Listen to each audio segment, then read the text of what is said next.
আসসালামু আলাইকুম, কেমন আছেন সবাই? আশা করছি যে যেখান থেকে আমার এই ভিডিওটি দেখছেন সবাই ভালো আছেন, সুস্থ আছেন।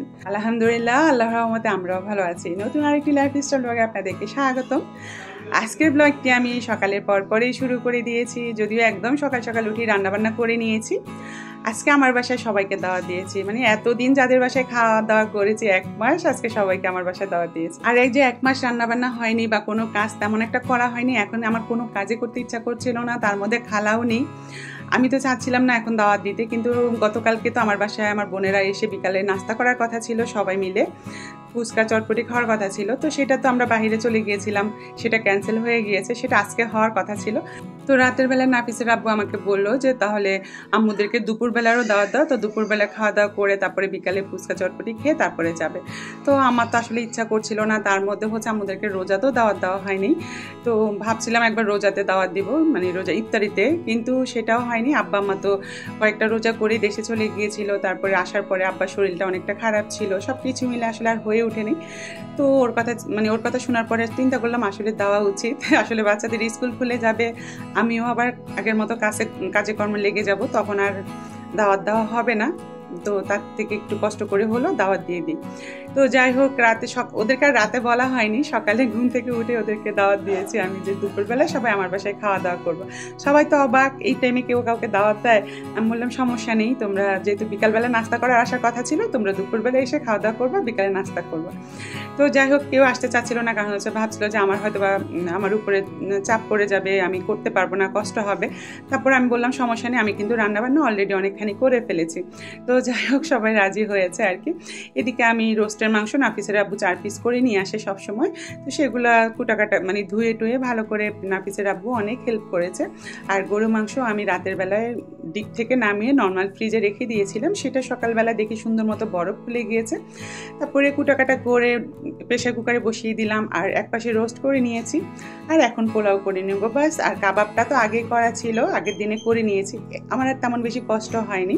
আর আমার ফ্যামিলির মানুষ কি পছন্দ করে, কি খেতে পারে, এটা আমার ভালো করে জানা আছে, সেই অনুযায়ী আমি রান্নাবান্না করেছি। আর আমার বাসার মানুষ হচ্ছে, আমার বাসার মানুষ হচ্ছে বেশি মানে সবজি এটা সেটা ওরা অত বেশি পছন্দ করে না।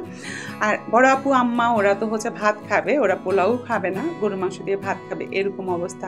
ওদের খাওয়া দাওয়ার ধরন তো আমি জানি, সেই অনুযায়ী আমি রান্নাবান্না করেছি। তো এখানে আমি রোস্ট হওয়ার পরে পোলাওটা বসিয়ে দিলাম। তো এখানে আসলে আমার বাচ্চারাই হচ্ছে রোস্ট পোলাও বেশি পছন্দ করে, আর একটা বাচ্চাও পছন্দ করে না।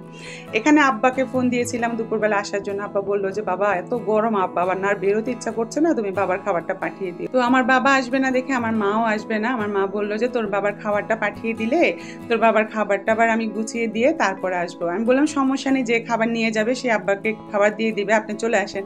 বলে না রে বাবা, তোর বাবার খাওয়া শেষ হলে তারপর আমি আসবো। তো কি আর করা, স্বামী ভক্ত মানুষ। আমার আম্মা হচ্ছে আমার আব্বাকে রেখে কোথাও যেতে চায় না। তো এইদিকে আমি পোলাওটা হওয়ার অপেক্ষা করছিলাম, আর তো সব গুছিয়ে নিয়েছি, এই যে সব কিছু গুছিয়ে এখন নাফিসের আব্বুকে দিয়ে পাঠিয়ে দিব আব্বার খাওয়াটা সবার আগে, যেহেতু আমার আব্বা খুব টাইম ধরে খাওয়া দাওয়া করে, একদম টাইমলি খাওয়া দাওয়া করে আর কি। তো নাফিসের আব্বু ময়লা নিয়েও যাচ্ছে, সাথে ময়লাটা নিচে ফেলে দিবে আর খাবারটা দিয়ে আসবে। আর নাফিসের আব্বু অনেক হেল্প করেছে, ঘর পরিষ্কার করা থেকে শুরু করে অনেক হেল্প করেছে আমার। আর গতকালকে আমি বাইরে থেকে আসার পরে অনেক শরীর খারাপ হয়ে গিয়েছিল, আসলে আমি যে সবাইকে এখন এই রান্না করে খাওয়াতে পারবো সেটাও চিন্তা করিনি। তো যাই হোক, এদিকে ভাইয়া ভাবি চলে এসেছে আগে, ভাইয়া এসে আমার কাবাবগুলো ভেজে দিচ্ছে, ভাইয়া বলে আমাকে দে, আমি ভেজে দিই। আর ভাবিও এদিক দিয়ে সালাদগুলো কেটে নিচ্ছিল, নাফিসের আব্বু আসার সময় শশা নিয়ে এসেছিল, আগে বাসায় কতগুলো শশা ছিল সব নষ্ট হয়ে গিয়েছে, ঈদের জন্য আনা হয়েছিল। ঈদে তো আর তেমন কোনো আমার বাসায় রান্নাবান্না হয়নি, খাওয়া দাওয়া তো আমার বাসায় বেশিরভাগ হয়েছে। তো ভাইয়া আসার পরে বললো দে আমি কাবাব ভেজে দিই, তোর আর কষ্ট করতে হবে না। আর ভাবিও এদিক দিয়ে সালাদ কেটে দিচ্ছিল। আসলে ভাবি আসলে একদমই বসে থাকে না, হাতে হাতে সব কাজ করে দেয়, ধোয়া পালা থেকে শুরু করে সব কাজ করে দেয়। তো এখানে ভাইও কাজে লেগে পড়েছে, আমার কাবাবগুলো সুন্দর মতো ভেজে দিচ্ছিল। এই যে ভাবি সালাদ কেটে দিয়েছে, আমি এখন লবণ দিয়ে মেখে নিচ্ছি। আর এখানে নাফিসের আব্বু আগে থেকে টেবিলটা সুন্দর মতো গুছিয়ে রেখেছে, একদম একদম জগ গ্লাস সব শোকেস থেকে বের করে সুন্দর করে গুছিয়ে রেখেছিল। এখানে সবাই চলে এসেছে, কিন্তু প্রিয়াঙ্কার দেরি, প্রিয়াঙ্কার আসতে একটু দেরি হয়েছিল। ওই যে গতকালকে ওর বাসায় সব বাচ্চারা ছিল, তো রাতে ওরা চলে আসার পরে সব পরিষ্কার টরিষ্কার করে ঘরটর গোছানো আসার পরে একটু দেরি হয়ে গিয়েছে। যেহেতু সবার বাসায় এখন খালা নেই, সবার নিজেদেরই কাজ করতে হয়। এখানে সুন্দর করে ভিডিও করছিলাম, এদিক দিয়ে আপু রাগ করছিল, আমি আসার পরে তো আমার ভিডিও করিস নেই। এখানে ইকরাম মামনি চলে এসেছে আমাদের। এখন ও আসলে আর কাউকে লাগে না, ও আসলেই এখন আমাদের একদম আনন্দে ঘরটা ভরে যায়। তো ভাইয়া বলছিল প্রিয়াঙ্কা যদি দেরি হয় তাহলে বল, আমি গিয়ে ইকরাকে নিয়ে আসি, প্রিয়াঙ্কার আশা লাগবে না। তো যাই হোক, দুষ্টামি টুষ্টামি করে এখন আমরা খেতে বসে যাব, যেহেতু অনেকটা দেরি হয়ে গিয়েছে। এখন বাচ্চাদেরকে সবাইকে অবশ্য খাওয়া দিয়ে দিয়েছি।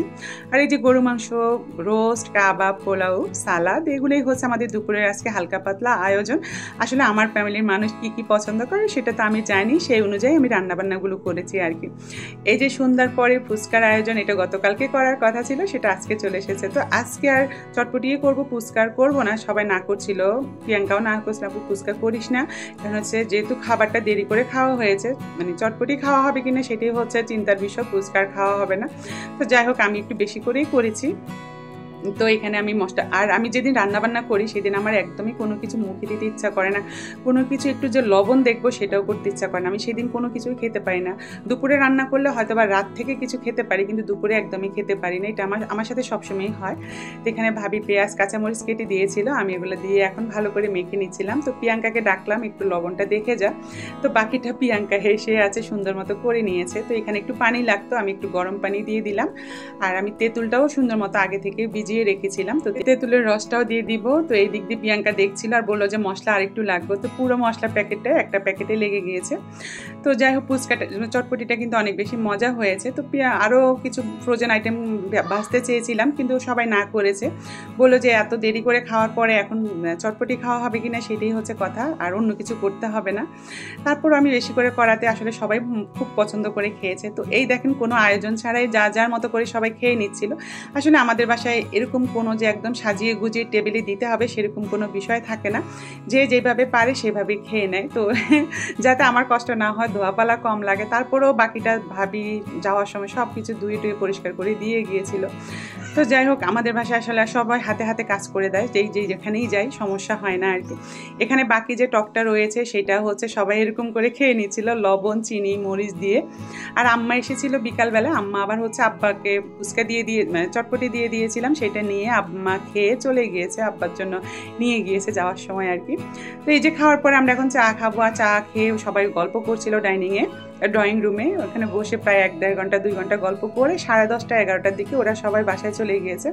তারপর আমার আবার ঘর গোছানোর পালা, সবাই যাওয়ার পরে আবার তো ঘর সুন্দর করে পরিষ্কার করতে হয়।